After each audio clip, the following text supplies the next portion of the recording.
From Page Africa, I'm Obadiah Johnson. I'm here at the main campus of the state-owned University of Liberia that is sponsored and supported by the government of Liberia. Schools of aggrieved faculty and other teaching staffs have laid down their chalks in demand of the payment of their salary arrears and other benefits. So we have one of the officials here of the aggrieved faculties. Tell us your name, sir, and welcome to Front Page. I'm Eric Patton. I'm the Public Relations Officer of the University of Liberia Faculty Association. What prompted this Go Slow action here today? Well, if you would know by history, today, exactly 2 months ago, the University of Liberia Faculty Association, the government of Liberia, represented by the Ministry of Finance Development, Planning and the CSA, and the University Authority signed an MOU. This MOU had 21 items time-bound. All of these items had time relationship to them. As we speak, that entire MOU is a failure.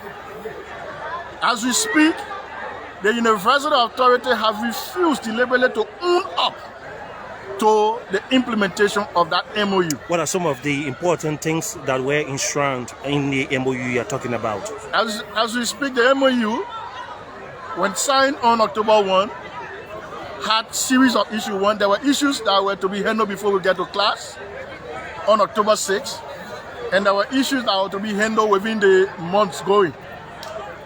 One of those issues was the issue of paying arrears of our part-timers. As we speak, the university cannot give an account of who they have paid and who they haven't paid. We have provided them listing and evidence of people they haven't paid. They cannot tell us in their system whether they have record of paying those people or not. The university cannot pay arrears of data that faculty members used to teach online. The university cannot provide quality instructional materials for students. The labs offender that just allows you to put labor there for the student to go to class when they are announcing exam for next week. For over a month and a half, we have told them, even the people, the folks at finance ministry who were on the negotiating team are aware that we raise these issues. That this is education. You cannot have a lab, but what? The president goes on deja vu 1 month to Glasgow. He comes, he goes to Sierra Leone. That's what they're interested in. When you call for materials to do academics, you find out that they will not pay attention to you. All they care about is the DSA and bankrolling this university. The faculty have thought that, look, we have negotiated, we can't keep negotiating. It's about time for implementation. The Minister of Finance have made some loud discussion to see whether we can find a way. But, you know, the General Assembly is the highest decision-making body. They think they have been toyed with for some time now, and they think that it's necessary to disengage until all issues on the implementation of the MOU are addressed adequately before they return to What class. are the sticky issues, or what are your demands? So, you will pay all arrears of part-timers. How many months are we talking about? We have people who have not been paid for 2 semesters, some 3. If you add this semester, how many months equivalent to a semester? That's 4 months per semester. If you add this semester there, that is ending, they have not even been paid a cent for this semester. So add all of those there, you know what we're talking about. You have been deducting money legally earned by them and not remitting that money to the account. We signed an MOU that November they would have gotten that money. You will pay that money. We committed ourselves to ensuring that we give faculty a decent living salary. We have been negotiating. As we speak, this morning the Minister of Finance and his team came out with a figure. But the faculty are saying, in as much as other issues were being toyed around with, they will not believe whatever is being said until they see the evidence in their accounts at the end of January. And so those are the issues. The renovation of the university. Are those commitments made by the Finance Minister General? Can you choose it? That's where the faculty stand. That you have an MOU that is flagrantly being violated. How do we not trust the statement coming from the Finance Minister when in fact he was a signatory to that MOU?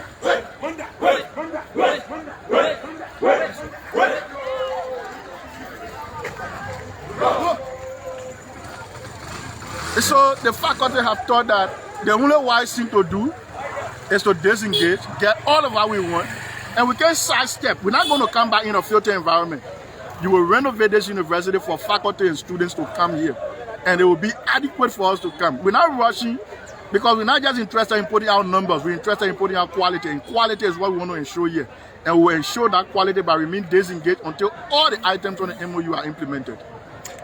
Are you saying the campuses of the university, are they unsanitary? They are filthy. For your conducive learning? You know the blessings we have? The blessings we have these few days to use the bathroom is because rain has fallen. If there's no rain, we don't have any water to use bathroom. The bathrooms will remain closed. Not just student facilities, but even faculty facilities. If you come on this campus by 3, 4, and you are pressed, I'm sorry for you. You have nothing to do. And so, this place, if we are prepared to run this university, we must be committed to ensure that the quality that is required is given here. We are prepared to live up to our side of the bargain. You must also be able to live up to yours. The issue of laying down your chalk has been an age-old problem since the inception of the Coalition for Democratic Change-led government of President George Weah. What Nomade would offer to the world to actually stage these kind of actions? I don't think it is because or since the regime of Ambassador Weah. What you will notice is that the leadership currently that the faculty has is a leadership that has come from a background and a mantra of integrity. This leadership pledged to ensure that all issues that have been bothering faculty welfare for years, over a decade, will not be taken lightly. And so it just happened coincidentally that there's a president of the Republic of Liberia and he is Ambassador George Weah. Whoever would have been president this time would have come. Thankfully, we have a president who listens. Hopefully, the president listens to us so that the quality we deserve in this place can be achieved. And that's all of us prayer. It becomes unimaginable since the fact you said the president listened to you. If the president was listening or the government was actually cognizant of your plans, you have not been at this stage. What do you think? So, the Minister of Finance, who represents the president, is fully aware of what is happening here. He knows who are those that are the fault of implementing the MOU. He knows where the problem lies. He should brief the president adequately so that the president will make informed decisions on how to move the university forward. The Minister of Finance, I repeat, is fully aware. He has been briefed. He was here this morning. He's aware. He has his own frustration. He should tell the president the truth. What did the minister say to the faculties? The minister will only appeal that we remain patient, but how long can we be patient for? When in fact the first MOU we signed, we're not seeing implementation. And the faculty think that they can be patient forever. And in the title of negotiating, you will always want to buy time because you are the one being pressed. And so they feel that they don't have that time in their favor. And so the best thing they thought was necessary, it was to pull the plug. And pull the plug means they are very serious and they're not going to return here until you do Mr. Patton, you made mention of faculties and lecturers here at the State-owned University of Liberia didn't sign a contract with poverty. What were you trying to portray? So, our argument here is this. We are the lifeline of this university, academics. If you compare the salaries in academics to that of the administrators, you get broken. And we'll say, an administrative assistant earns 2 or 3 times more than a PhD professor here at this university. We don't want to talk about executive assistant. In fact, they are creating the executive assistant position now into associate vice president, awarding them bigger salary. By the time they do the collapsing, those people are in $5,000. So we are supposed to die in poverty. At the same time, our children come after us and die in poverty while the others are going. To everything we require, there has to be an attachment of seriousness. The seriousness here we demand. We have had inflationary situation over time. This time around, we call for adjustment that will help us to be on par. Now, we're not going to be walking around here begging. We're not going to be begging. You're not going to make us vulnerable and reduce the quality of this place. We refuse to be vulnerable. We want to be people of integrity, and we demand that as we have held our integrity over time, you will give us what we require because we deserve it. You cannot deny us that because we know how to get it and we will get it. How long do you intend to stay out of the classrooms? As long as you don't give it to us, we will remain out. Is this the best remedy in finding solution to your plights? We have been open all the while, but I think that's the only language that people understand in this country, to be reactive and not proactive. Have you been able to constructively engage the UL authorities here? In the last meeting, we even opted for a meeting with the UL administration. The university authority vehemently refused. The president had just come last week Wednesday from trips for 1 month trip abroad. But on Tuesday, he was in did he say? He had no response to our call for a meeting. On Tuesday, he was on the way again to Sierra Leone on another deja vu. So he's only on rendezvous, passing around and enjoying himself, what he can get from university, living the best of life. Many persons are of the conviction that your action would deprive thousands of Liberians, the children of Bedabo, Pepper, and Drago sellers from acquiring quality education. How do you see this? Well, you know, it is a good thing that we have the children of Bedabo sellers, pepper sellers at this university. It is also a good thing that they have us here that intend to provide quality education to them.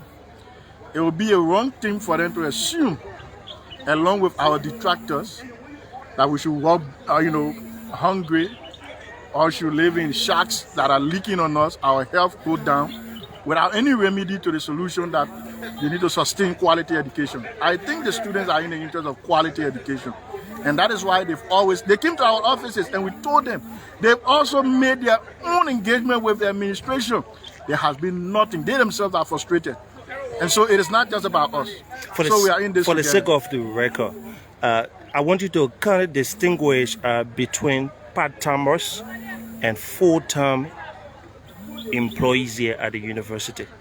Part-timers are adjunct professors who sign contract on a semester basis. Now the university on an annual basis. So they are not employed. They are paid on the basis of the terms of their contract. When the semester ends and the contract ends, once the semester ends, they don't have it. So those are adjunct professors. Full-time are people duly employed here at the university and required to be here when the students, need their services. Are there areas owed the full-timers? There are areas owed the full-timers. Those areas are what we call disparity. For example, you are my colleague, you and I don't have the same salary. How is it possible that we are both instructors and we don't have the same salary? The analysis was done. The university, to the extent admitted, brought their own evidence. We said no, but these are not all. We asked our colleagues to submit records. They submitted a record. We included that. The university agreed that yeah, that two other money won't pay, but they are refusing to pay. They want to be throwing us around as well. We don't deserve it. That's our legitimate money. They must pay that money. That is not negotiable. If you were to meet with President George Malawiya today, what would you say? Mr. President, the Minister of Finance knows we have an MOU. Can we live up to the MOU? That's all we want. We want nothing more than to live up to the MOU. Say your name again. I'm Eric Patton, PRO Alpha. Thanks very much. Eric Patton is the Public Relations Officer of the University of Liberia Faculty Association, a group comprising of faculties, lecturers, and other staffers here at the state-owned university. The campus that we are on, the main campus of the state-owned University of Liberia, it appears like a ghost camp, since in fact the faculties or lecturers have decided to lay down their chalk in demand of the payment of their salary arrears allegedly owed them by the government of Liberia. According to them, several commitments were made